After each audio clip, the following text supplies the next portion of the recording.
bring up the next comedian. Very funny guy, Jeff Gobeil.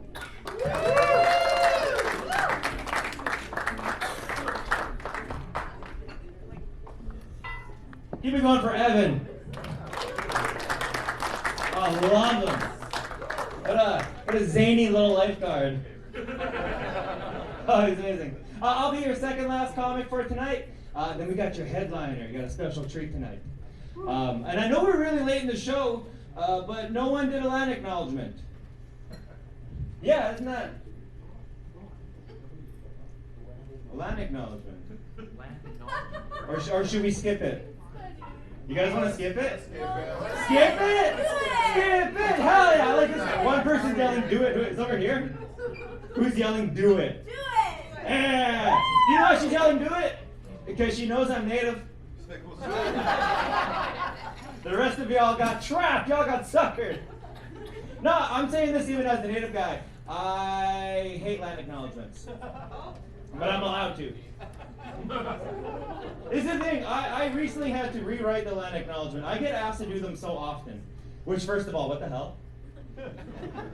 Like, I'm in school right now. I'm at the university studying social work, so I'm in like a lot of nonprofits and doing my practicum. And anytime I'm there, people will be like, we're hosting an event.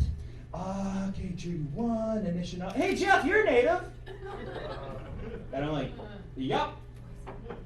What's up? Do you want to read this? Like it's a big privilege. I'm like, did you read it? Yeah. Then you have my answer. It frustrates me to no end.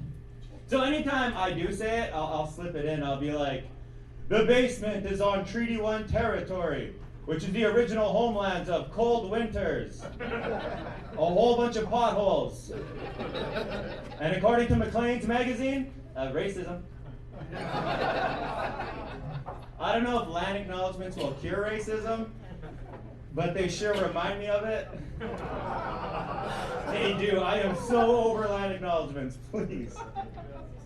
This was the thing. When we were in the pandemic, all in lockdown and on Zoom, my work wanted to do a land acknowledgement, which, first of all, we're on Zoom. So we did one here in Winnipeg, and then our friends over in Ontario, they're like, can we acknowledge Treaty 3? We're like, go ahead. And then our friends in BC, the BC folk, they were like, we'd like to do one too. We're like, of course, your turn. And they're like, our offices are located on unceded territory. That was it. Like, hell yeah. Short, educational. I was like, can you expand on that? And the lady was like, nope. Yes, hell yeah, please, let land acknowledgements be that. Just, done. God, they frustrate me, man. It's even then, you know, like people in BC, indigenous people in BC, with that land acknowledgement, that is the ultimate, like, equalizer between indigenous people and the government. Because indigenous people are like, we're still here today on unceded territory. And the government's like, you said unceded, right? Okay. No planting flags. Yeah, dude, it drives me nuts. I swear to God. I'm over at the University of Manitoba. One of the professors, he's this African guy, and during the summer, it was his first time in Winnipeg, first time even hearing about a land acknowledgement. And he was like, what is Treaty 1? And we're like, you know, Manitoba's just kind of like an area, that, but Treaty 1. And he's like, and they want us to acknowledge it? And we're over here like, easy buddy, come on. And he's like, okay, Treaty 1. God bless Treaty 1. Dude, don't bring God into this. That's how we got in this mess. It is. I should have asked for no ice. Yes, my name is Jeff Gobeil. A little bit of a nutball, if you can tell. I get it from my mom's side. My mom's from a northern community called Poplar River First Nation. It's a flying community. And my father, he's from a southeast Métis community called South Junction, Manitoba. All you need to know is I claim Winnipeg because it's neutral territory, because my parents hated each other. Big, contentious divorce. Couldn't stand each other. So when I tell people like, Poplar River, South Junction, I'm just like, no, I'm from Winnipeg.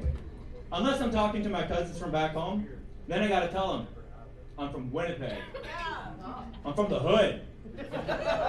Don't fuck around, man. And my cousins, man, they don't know nothing. They're on FaceTime with me. They're like, Winnipeg, with all the stabbings and the fentanyl. What hood you from? South Osborne. They don't know, man. They're like, South Osborne sounds scary. Is there a lot of crime in South Osborne? Of course there is. When I'm there. I know I'm an adult, I still take everyone's shit. Who's gonna suspect the social worker? All I'm saying. It's the thing though, I'm dating a divorce lawyer, and sometimes I'll tell her stories like that. Like I grew up in South Osborne all my life, and I'll tell her stories from my childhood, and she'll look at me and be like, you legally can't tell that story anymore. Because I'll tell her, I was like, man, I was in the 4th grade, and we were friends with this older kid in the 5th grade, just us and a couple like hood rat natives running around and shit, getting into trouble. But there was this one old lady who would like yell at us with a broom. She'd be like, oh, you little bastards! And like shake a stick at us. Real old school. And then one day she just wasn't there. Me and my buddy were like, I wonder what happened to the old crazy lady. And the 5th grade buddy, he was like, oh, she died. And you guys know what? If we're first in her home, we could take her jewelry, sell it, and we'll be rich. Do you know how many Slurpees a gold chain can buy? We were like, we're in. So we did. We went to the house, and then my buddy, he's like, I know how to goat kick. It's how police break down the front door. So my buddy goes, and we're all like standing there like, yeah, we're gonna be so rich. And he's like, bam, kicks in the front door of the wrong house. Yeah, that's one of the scariest moments like, of my childhood. I was like, yeah, oh, fuck. Dude, I lived 3 houses like down. They recognized me like, Jeff. Yeah, I was told not to tell that story no more, but they're not going to find out probably. I don't know. The other one though, and this one, my girlfriend's like, respectfully, thankfully your mom's dead. My mom passed on. But this is the story. When I was like 8 years old, I used to break the law a lot with my mom. See, I had to spend weekends with my mom because the judge said so. She's a nice lady. And we used to do this this activity we like to call Friday Night Legion Bingo. Little 8-year-old me, yeah. And it's not what you think. It wasn't cute. It wasn't like me and my mom's lap at the bingo dabber, like playing the numbers for her. No. I had my own money, my own bingo dabber, my own card. And if I'm being honest, a little bit of an absentee mom. Because I was at my own table, man. And one weekend, of course, right? I'm like, little house, bingo! And I won. My mom never noticed. 120 cash. I was like, right on. The guy's like, okay, here, take it, kid. And I took it home to my dad like a dumbass. Because my dad was like, where'd you get this money? And I was like, special mom time. Bingo. Fuck. But this is the thing. My dad, it was such a contentious divorce. My dad got CFS involved. And CFS dictates if a child comes into money while with a parent, the money stays with that parent. So following weekend, I had to go give the cash back to my mom. But it was okay because my birthday was coming up. My birthday that year, I got 5 of it. It's best mom ever. I later learned she was just like preparing me for treaty days. She said, $5. Now get out. I apologize, guys. Like, I have asthma, and sometimes it leads to slightly awkward energy on stage. But I knew I had to be here today. So after I was done cleaning up at my house, I just had like a quick power nap. Have you seen this? Power nap? Heard of this? Power nap? Yeah. So we just go down for 20 minutes, refresh, and when you wake up, you're good to take on the evening. Except I slept a little longer than I intended to, so my power nap kind of backfired. I'm actually like feeling more groggy than before I went to sleep. So I did the next best thing. I had a power shower. You ever do that one? Oh yeah, cold water, 1 minute, clothing optional. And when you come out, you're like, boom! And you're good to go. Except that didn't really work either, so I just did a whole bunch of power cocaine. Just line after line. Power cocaine. Powder cocaine, I should say. I chop it fine. No. Actually, if I could share with you something, speaking of saying illegal things on stage, I am celebrating something as of last Wednesday. 20 months sober. Normally there's like one kind person, you all clap. You're all so lovely, I appreciate it. It was quite difficult. I tell people, I don't miss drinking. Thank you. The bloating, like the anxiety I used to call it. You know what I do miss though? Having an excuse to be an asshole. If you're a sober asshole, no one likes you. Like, shut the fuck up forever. Ah!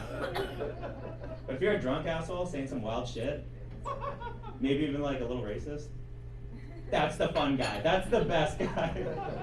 That doesn't bug me. I'm like, yeah, we're behind closed doors, whatever. Every story begins with, so I was on the bus.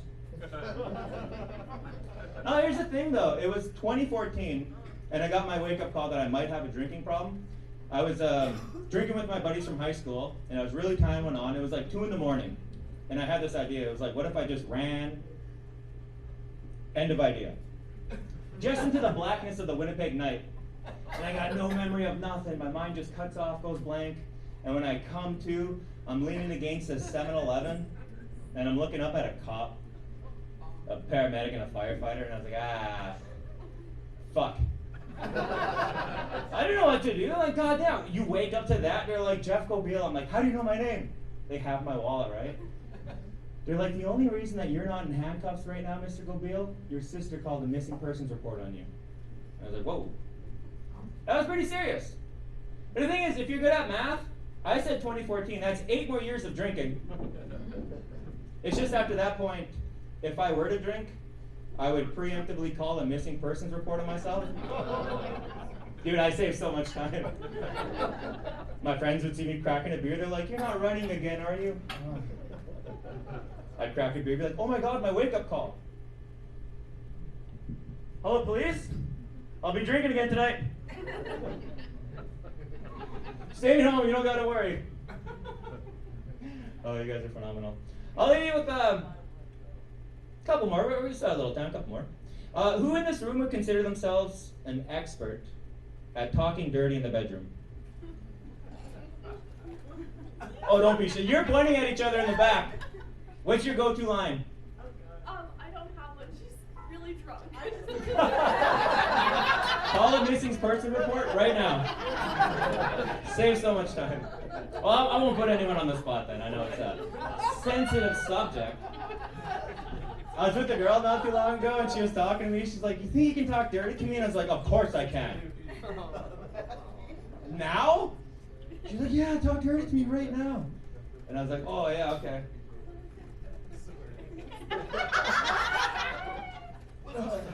Let me suck your ass.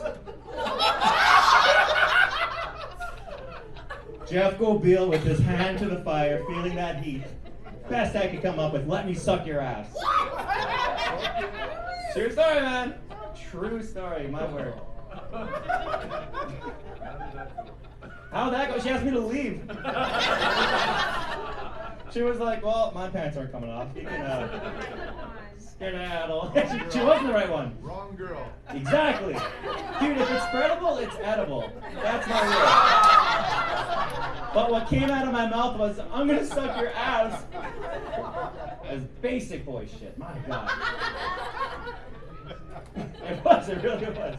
Here, I'll leave you guys with a little piece of advice. I gotta sneak off shit. You got the light there.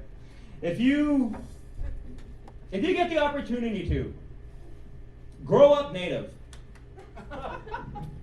I love this so much because I find native girls in that traditional garb they all wear so sexy. You guys know the basketball shorts. If I see a native girl in basketball shorts, I'm like, let me suck your ass. Are you guys ready for your headliner? Hell yeah, love the energy. You guys have been fantastic.